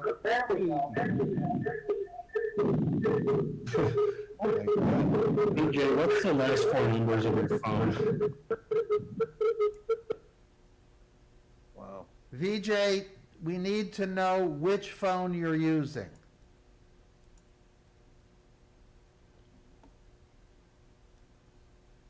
We'll get there yet. I was trying to read his lips. I think. You know what, go to the old sign, if it's the 2550, go 2550. VJ, is your phone number the 773 or the 312? Is it 312 or? I don't think it's the 773 because that's unmuted. Can you talk, VJ? Can you hear us? Yes, I can hear you. Okay. What is feeding back? Yeah, actually, Tyler, that 773 number is his cell phone number. Okay. Yeah. Maybe now it's fixed if they're muted. Is there someone else using this 312 number? I'd like to close it. Hey, Amita. You come here. God. Oh, I know what it is. It's Hello. VJ. Do you have your I hear you. It's speakers? just there's a lot of an echo. I'm not sure why. I do. Can an everyone give me a infinite minute, please? You got the space shuttle by accident. No, just hold off, everybody. Give me a moment. VJ, do you have the speaker on your computer on? You need to mute your computer and all of the sound will come through your phone. Try it now. That's good. Hello. Hello. That, we can hear you, and Yep. that solved the problem. We can now proceed, I believe. Okay. Oh, See, lawyers know how to do technology too. it's 2021-0AG4147 Main Street. Main Killer LLC requests a variation in order to open a hair salon, resulting in a parking deficit of 2 parking spaces. The amount by which the requirement for the new use exceeds the provisions used as required by sections 118, 201, of the zoning chapter of Skokie Village Code in a B1 service commercial district. Petitioner has conducted a statement requesting for the opening of their hair salon, and they have requested that a variance because of the present time there is a limitation on use of the property due to the physical, topographical, and geological feature of the property as it exists today. The specification has not changed and or been updated since the property was developed, and with the limitation of the property, there is no way to accommodate the present specifications.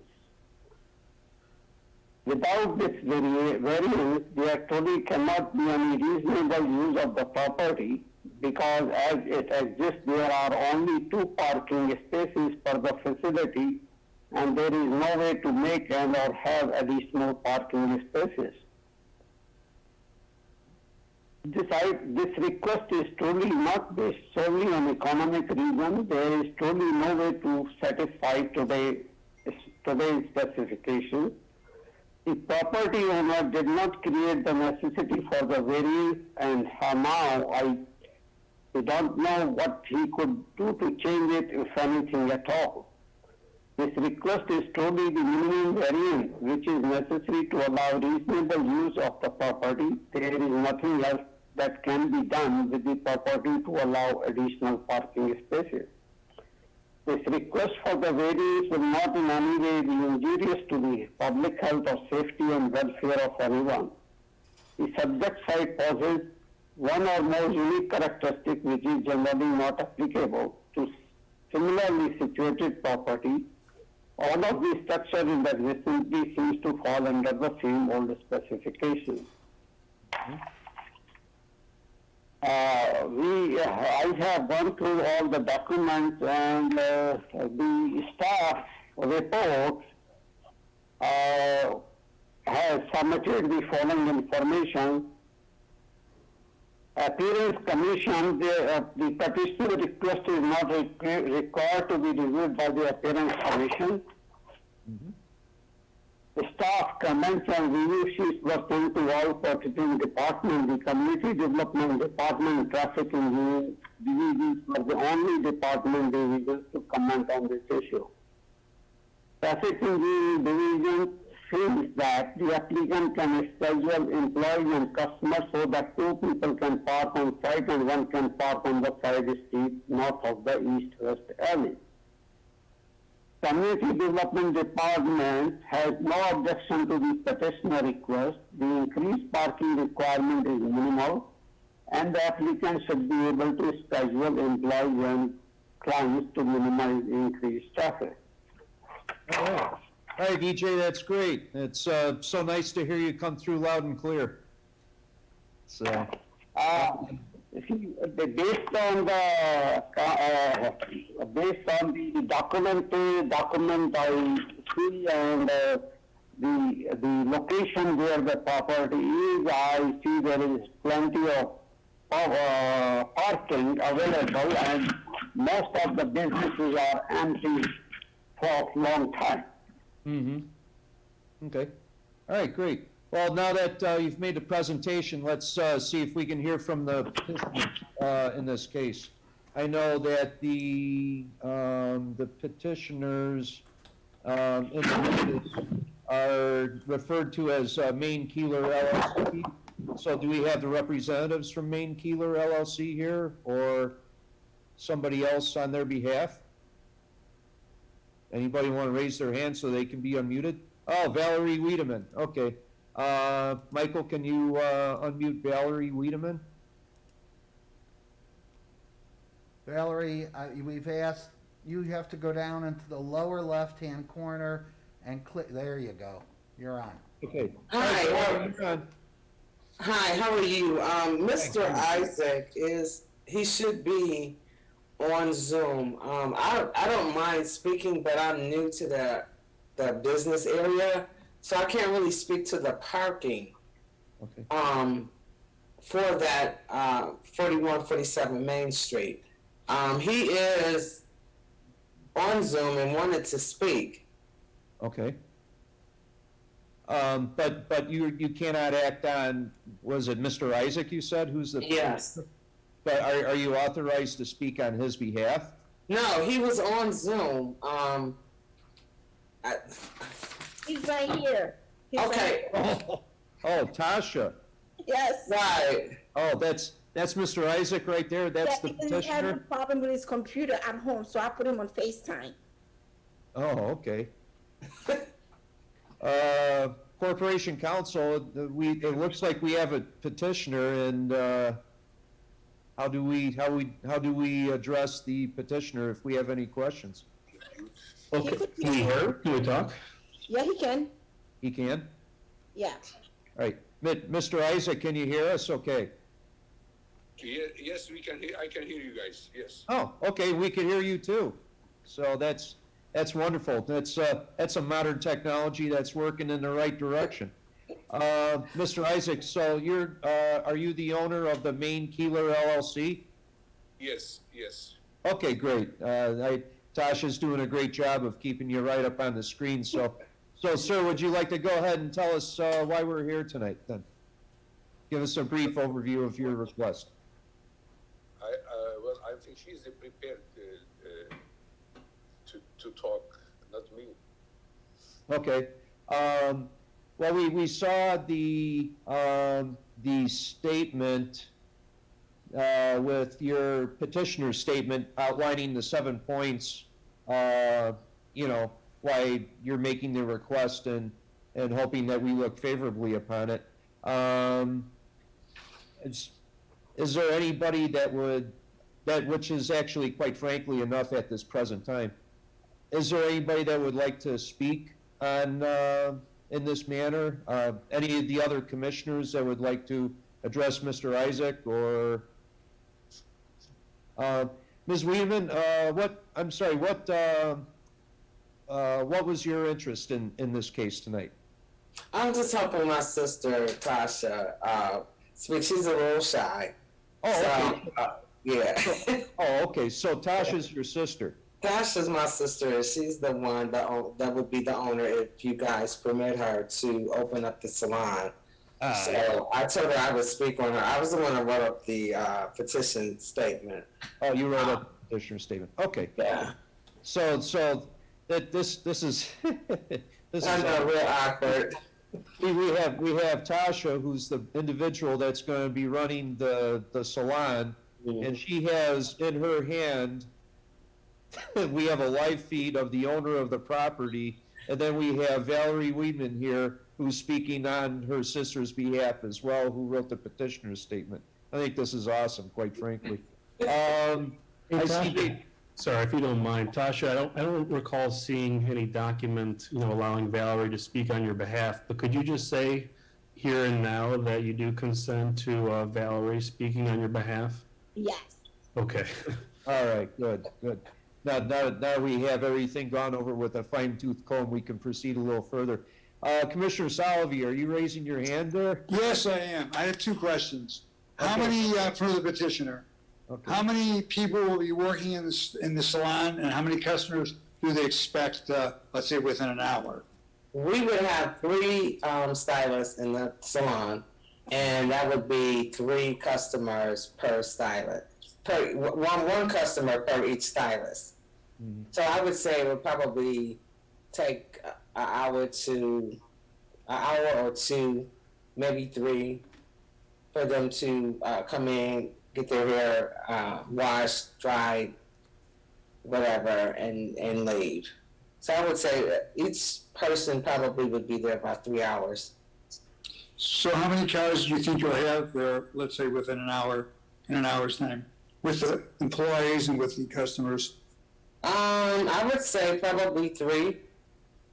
Thank you. Okay. All right, good. Anybody else have a question for Tasha or Ms. Weedman or Mr. Isaac?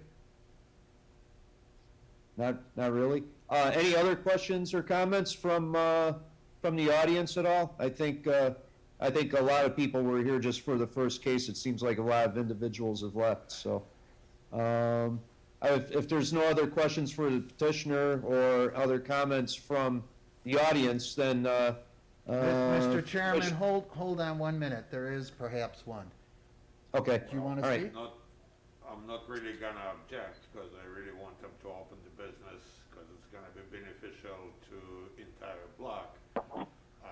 I just wanna remind everybody, the parking in that block is a 90-minute restricted parking, and should really be remaining that way, because the businesses in the block, multiple businesses in the block, have clientele who comes for half an hour or 15 minutes, and we need to have a way of parking everybody accordingly to their arrival. So, Do you want to would you just give your name for the record? my name is Boris Vernick. I'm a neighbor from 4135 Main Street. Okay. And I mean, Boris obviously, if Boris everybody Vernick, you're the okay with gentleman that, who owns the. and the city can enforce the parking times, we should be all fine. Mhm. Mr. Vernick, I believe I recognize you. You own the clock shop, don't you? Yes, sir. That's okay. And with your permission, I'd like to obtain your phone number so we could get in touch later on. Okay. Is that permissible with, Mr. Vernick, I believe you own the clock shop that's on Main Street there? Yes, sir. Okay, I thought I recognized you. Okay, very good. Yeah, that would be good if you and the petitioners can exchange phone information and, contact information, and I think that's what good neighbors would do anyway, quite frankly. Really appreciate it. All right, great. Thank you so much. Okay, anybody else? Mr. Thomas, do I see you raising your hand there to say something?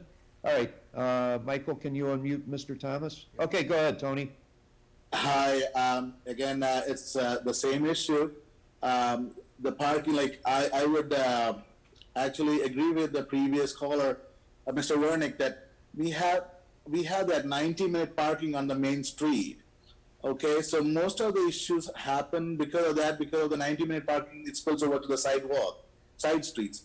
So if that can be addressed, I mean, not playing devil's advocate, if that can be addressed, most of the parking issues can be addressed to an extent. Okay. All right. Okay. Anything else? Anything else anybody would like to add, or? I have a question for you. Yeah. Go ahead, Valerie. We're concerned about the 90-minute parking. Is it any way to extend it maybe to 2-hour parking? Would that satisfy everybody? Brian, is that? That's an option we'll be bringing up to the traffic engineering division. They don't want to make it long enough to where cars sit there and traffic doesn't move in and out, but you want customers to be able to come, park, get their services, whether it's a haircut, stop into an office, and then leave. But that's definitely an option to possibly extend it out a little bit that I'll bring up to traffic engineering. That might help then customers stay parked on Main Street and not disperse into the neighborhoods. Right. You don't want it to where it's all day parking and all the employees take advantage, but you want it long enough for customers to be able to come, visit, and then get their service and then leave, and traffic to move. So that's something we could definitely bring up to engineering to see if they could extend it out a little bit. Thank you. All right, very good.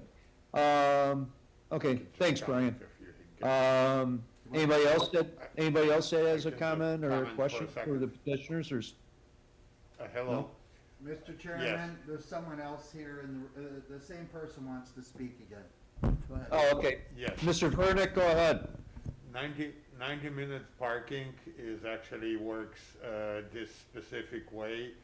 The police officer makes sure the car being there for 90 minutes, so it's 90 minutes from the point when they marked it being there.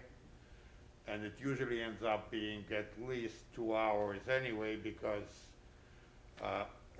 they don't wait there for the arrival of the vehicle. Mhm. So everybody should be okay. I mean, if everybody's aware of that, everybody should be fine with that. Okay, good. And, I mean, the only, in all the years I've been there, the only vehicles being, really ticketed for it are the commercial trucks, which one of the neighbors from across the main street keeps parking in a block, and he leaves it there for days. So he gets ticketed when it happens. Everybody else been fine. I mean, I don't know anybody else who got the ticket there for the last 20 years. Good. So in other words, Mr. Vernick, as far as you're concerned, the parking around that area isn't really that major of an issue? Yeah, I mean, it's not really extreme issue, if everybody complies. Good, good, So. good, good. All right, well, that's great. Half an That's what hour, we like to nobody do. gonna have a problem with. I mean, additional half an hour, I don't think anybody, from, neighbors' businesses gonna have an issue. Okay. It's done to accommodate the clientele rather than to hurt anybody's interest. Right, got it. All right, good, good. All right, anybody else have any questions for the petitioner or, I'm all set. or staff, or? If not, then, the chair will go ahead and entertain a motion. Commissioner Gupta, if you got a motion you'd like to make?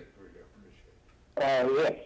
Mr. Chairman, I propose the following in the granting of the variance to the petitioner as follows. The main killer LLC is the owner of the lot described in case number 2021-080 Main Street for the property located at 4147 Main Street, Skokie, Cook County, Illinois. That said, lot is a plotted lot of record and is habited by B1 commercial units on east and west side. On north and south side are the detached single-family residence. That a determination has been made in which the petitioner request is considered with a majority of the finding of fact as stated in the village of Skokie zoning chapter. I therefore propose that a variance be granted to the petitioner for giving failure to comply with the requirement of the zoning ordinance of the village of Skokie as amended, off-street parking and loading requirements. That the petitioner be granted the variance to open a hair salon resulting in parking deficit of 2 parking spaces, the amount of which the requirement for the new use exceed the previous use as required by sections 118-201C3 and 118-218 of the zoning chapter of the Skokie Village Code in a B1 service commercial district. That all other codes and ordinances of the village of Skokie shall be fully and strictly complied with. All right, that was beautiful. Commissioner Gupta, for your first time out for presenting a case, you did it perfectly. So way to go. Okay, we have a motion to approve with no conditions. Does the chair hear a second on this? I'm waiting for somebody to second Commissioner Gupta's okay, I see Commissioner Kirkpatrick down there. Sharon, thank you so much. So now the chair will go ahead and call the roll. Commissioner Perlin? Yes. All right, Richard, thank you. Sean, Commissioner Arden, I see you there. Okay, Sean's yes. Commissioner Kirkpatrick? Aye. Aye, thank you. Commissioner Jacobson? All right, I see Elaine gave me a thumbs up. That works for me. Commissioner Gupta? Yes. Yes, all right. Commissioner Worth? Yes. All right, thanks, Nick. Commissioner Salovey? Aye. Aye. And the chair will vote aye. Okay, so in the matter of 2021-08Z, The motion to approve the request has passed unanimously. Congratulations, Tasha, Mr. Thank Isaac, you. Mallory. Corporation Counsel, what do our three friends here need to know from here on out? Just like the last petitioner, we will prepare the covenant ruling with the land, and we will notify you when the document is ready for the property owner's signature. Thank you. All right, well, congratulations, and, best of luck with the business. Welcome to Thank Skokie. All right. All right, well, thank you so much, everybody. Nice to have those outcomes with those two cases. I'm going to ask staff, do we know as of yet whether or not we have any meetings that are forthcoming? Currently, right now, we do not have any upcoming meetings. Okay, so you'll notify us as to when something comes across, so. Okay, so perhaps nothing in February, it may be not until March then? Right now, we would be taking in cases for the first, and I don't believe we will have anything in the first meeting in March for sure. The deadline for the second meeting in February would be coming up in 1 to 2 weeks. Oh, okay, so we still may have something in February then? It's possible. Yeah, okay, all right, good enough. Well, they'll give us plenty of time beforehand to know, so that's all we can ask. All right, well, if there is nothing else then, this meeting for the Village of Skokie Zoning Board of Appeals is adjourned. I thank everybody so much.